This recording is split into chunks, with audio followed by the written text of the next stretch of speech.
بسم الله الرحمن الرحيم. طه ما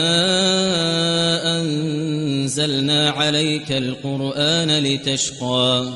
إلا تذكرة لمن يخشى تنزيلا ممن خلق الأرض والسماوات العلى الرحمن على العرش استوى له ما في السماوات وما في الأرض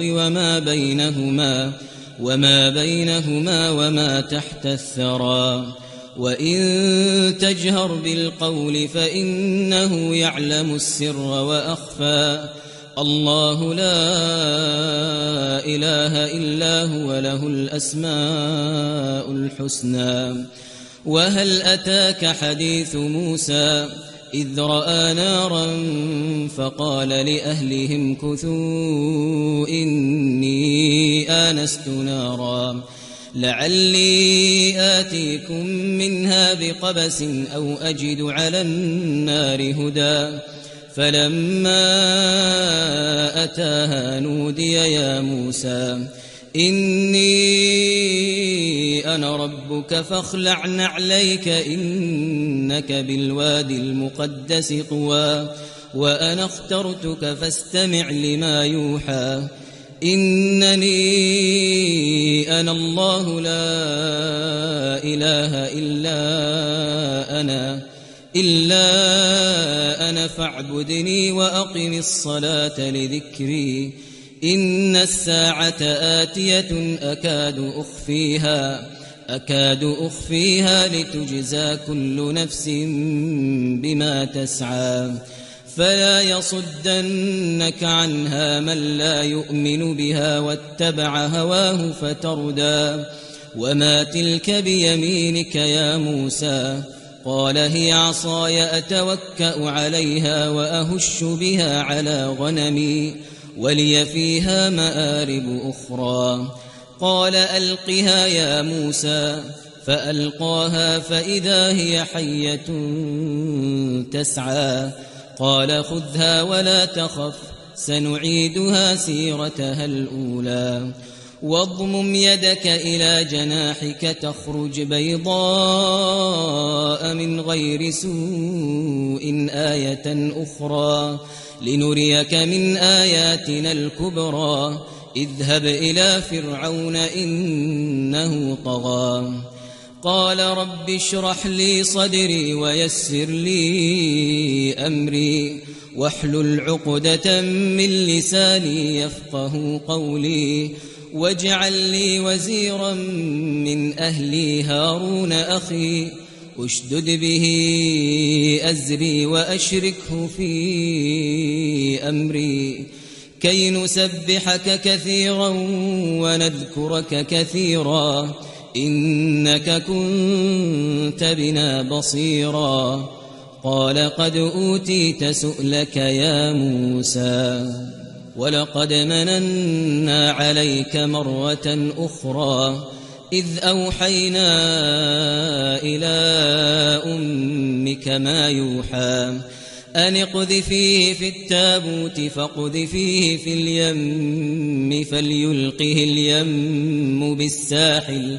يأخذه عدو لي وعدو له وألقيت عليك محبة مني ولتصنع على عيني إذ تمشي أختك فتقول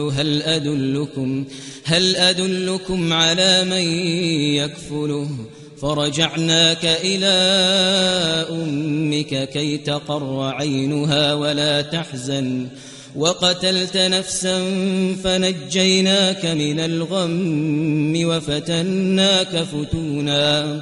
فلبثت سنين في أهل مدين ثم جئت على قدري يا موسى واصطنعتك لنفسي اذهب أنت وأخوك بآياتي ولا تنيا في ذكري اذهبا إلى فرعون إنه طغى فقولا له قولا لينا لعله يتذكر أو يخشى قالا ربنا إننا نخاف أن يفرط علينا أو أن يطغى قال لا تخافا إنني معكما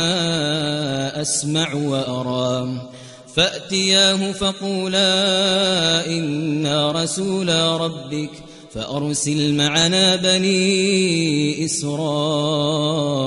ولا تعذبهم قد جئناك بآية من ربك والسلام على من اتبع الهدى إنا قد أوحي إلينا أن العذاب على من كذب وتولى إنا قد أوحي إلينا أن العذاب على من كذب وتولى قال فمن ربكما يا موسى قال ربنا الذي أعطى كل شيء خلقه ثم هدى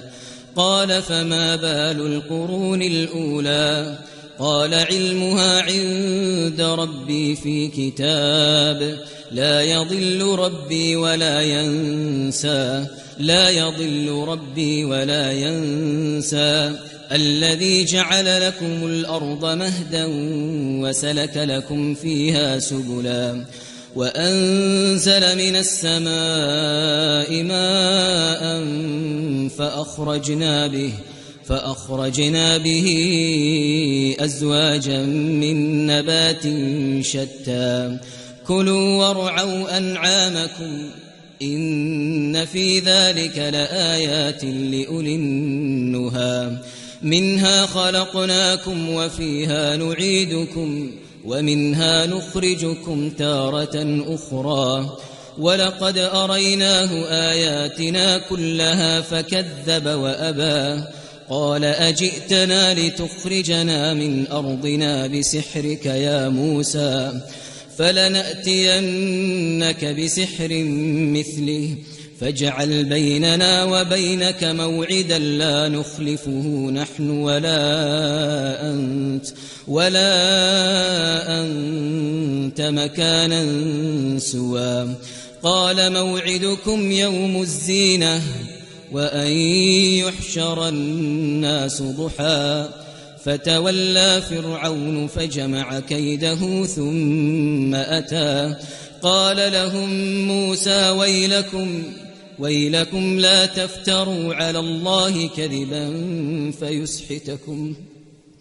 ويلكم لا تفتروا على الله كذبا فيسحتكم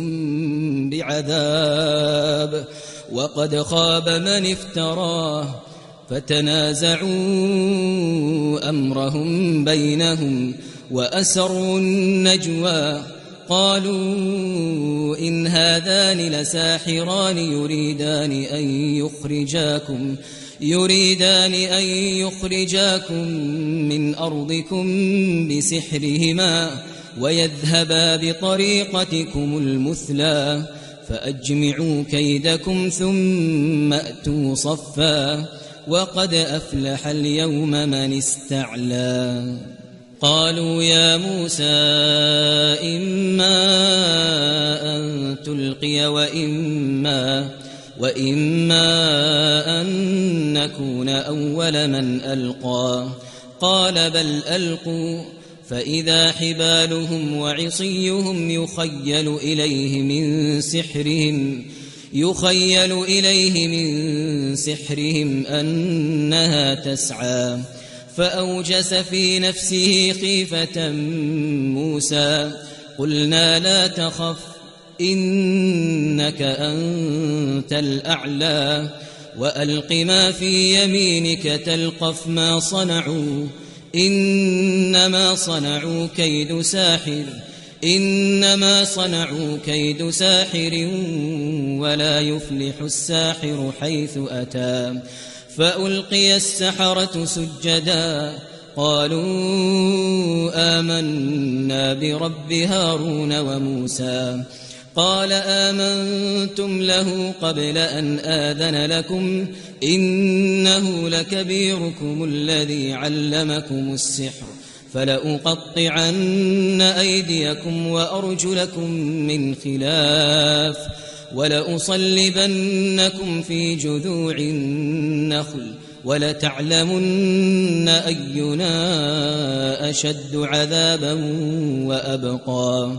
قالوا لن نؤثرك على ما جاءنا من البينات والذي فطرنا فاقض ما أنت قاض إنما تقضي هذه الحياة الدنيا إنا آمنا بربنا ليغفر لنا خطايانا وما أكرهتنا عليه من السحر والله خير وأبقى إنه من يأت ربه مجرما فإن له جهنم لا يموت فيها ولا يحيا إنه من يأت ربه مجرما فإن له جهنم لا يموت فيها ولا يحيا ومن يأته مؤمنا قد عمل الصالحات فأولئك لهم الدرجات العلا جنات عدن تجري من تحتها الأنهار خالدين فيها وذلك جزاء من تزكى ولقد أوحينا إلى موسى أن أسر بعبادي فاضرب لهم طريقا في البحر يبسا لا تخاف دركا ولا تخشى فأتبعهم فرعون بجنوده فغشيهم من اليم ما غشيهم وأضل فرعون قومه وما هدى يا بني إسرائيل قد أنجيناكم من عدوكم وواعدناكم جانب الطور الأيمن ونزلنا عليكم المن والسلوى كلوا من طيبات ما رزقناكم ولا تطغوا فيه فيحل عليكم غضبي ومن يحلل عليه غضبي فقد هوى وإني لغفار لمن تاب وآمن وعمل صالحا ثم اهتدى وما أعجلك عن قومك يا موسى قال هم أولئك على أثري وعجلت إليك رب لترضى قال فإنا قد فتنا قومك من بعدك وأضلهم السامري فرجع موسى إلى قومه غضبان أسفا قال يا قوم ألم يعدكم ربكم وعدا حسنا أفطال عليكم العهد أم أردتم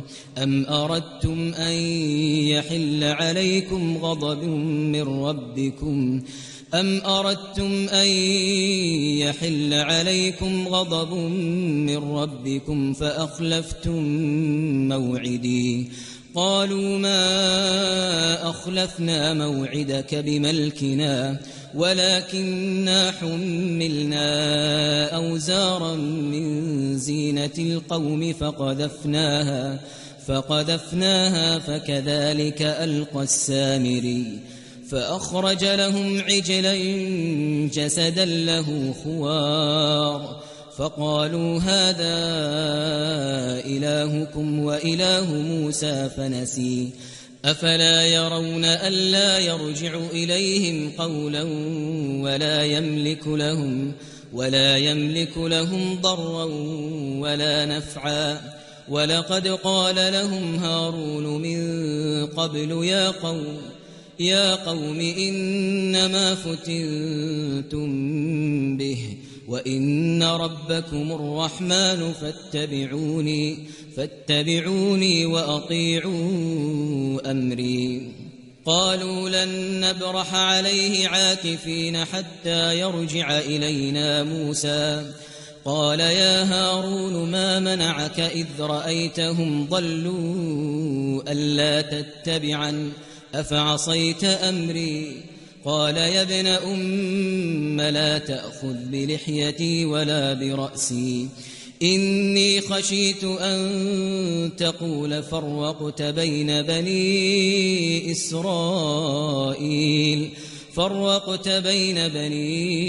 إسرائيل ولم ترقب قولي. قال فما خطبك يا سامري؟ قال بصرت بما لم يبصروا به فقبضت قبضة من أثر الرسول فنبذتها وكذلك سولت لي نفسي. قال فاذهب فإن لك في الحياة أن تقول لا مساس وإن لك موعدا لن تخلفه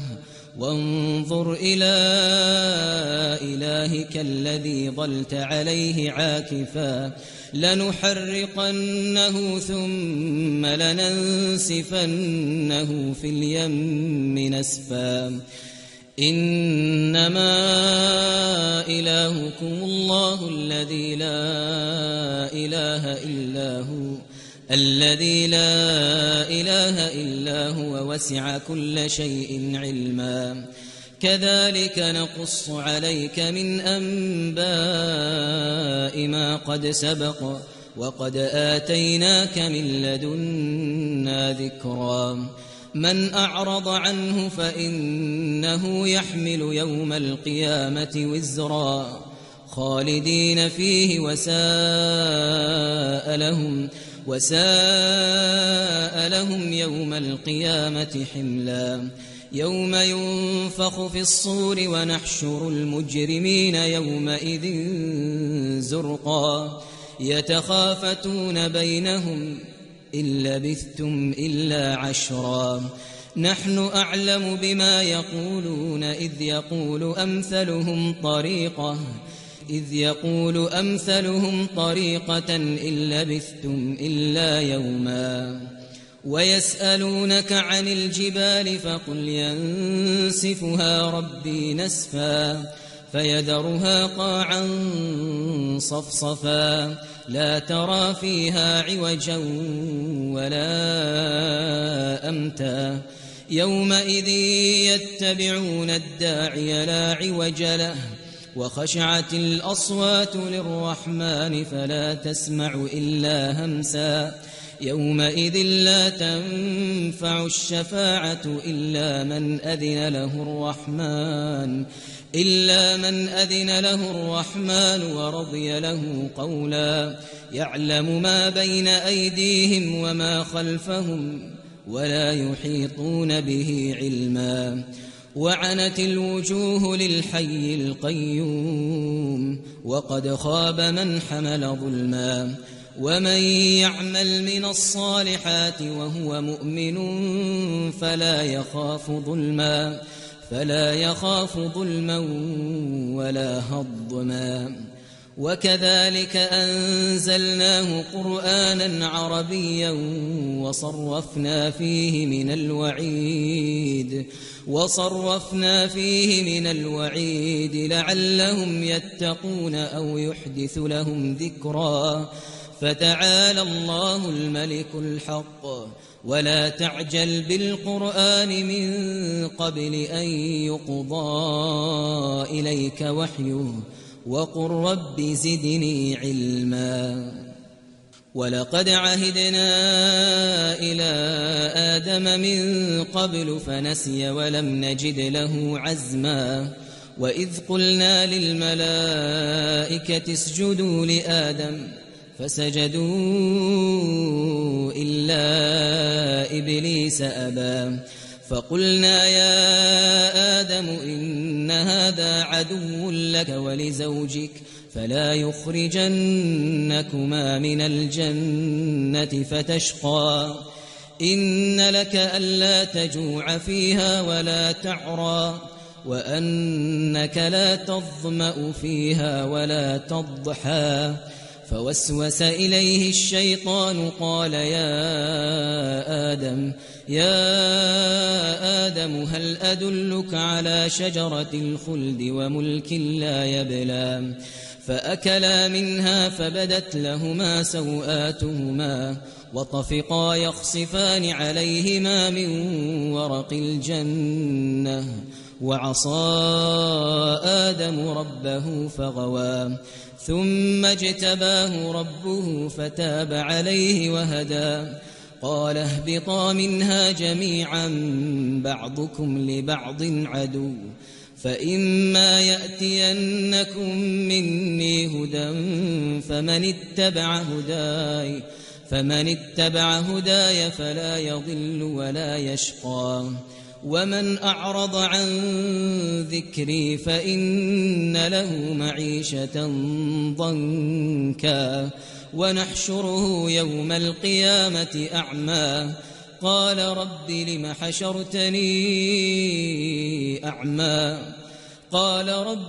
حشرتني أعمى وقد كنت بصيرا قال كذلك أتتك آياتنا فنسيتها وكذلك اليوم تنسى وكذلك نجزي من أسرف ولم يؤمن بآيات ربه ولعذاب الآخرة أشد وأبقى أفلم يهد لهم كم أهلكنا قبلهم من القرون يمشون في مساكنهم إن في ذلك لآيات لأولي النهى ولولا كلمة سبقت من ربك لكان لزاما وأجل مسمى فاصبر على ما يقولون وسبح بحمد ربك قبل طلوع الشمس وقبل غروبها ومن آناء الليل فسبح وأطراف النهار لعلك ترضى ولا تمدن عينيك إلى ما متعنا به أزواجا منهم زهرة الحياة الدنيا لنفتنهم فيه ورزق ربك خير وأبقى وأمر أهلك بالصلاة واصطبر عليها لا نسألك رزقا نحن نرزقك والعاقبة للتقوى وقالوا لولا يأتينا بآية من ربه أولم تأتهم بينة ما في الصحف الأولى ولو أنا أهلكناهم بعذاب من قبله لقالوا ربنا لولا أرسلت إلينا رسولا فنتبع آياتك من قبل أن نذل ونخزى قل كل متربص فتربصوا فستعلمون من أصحاب الصراط السوي ومن اهتدى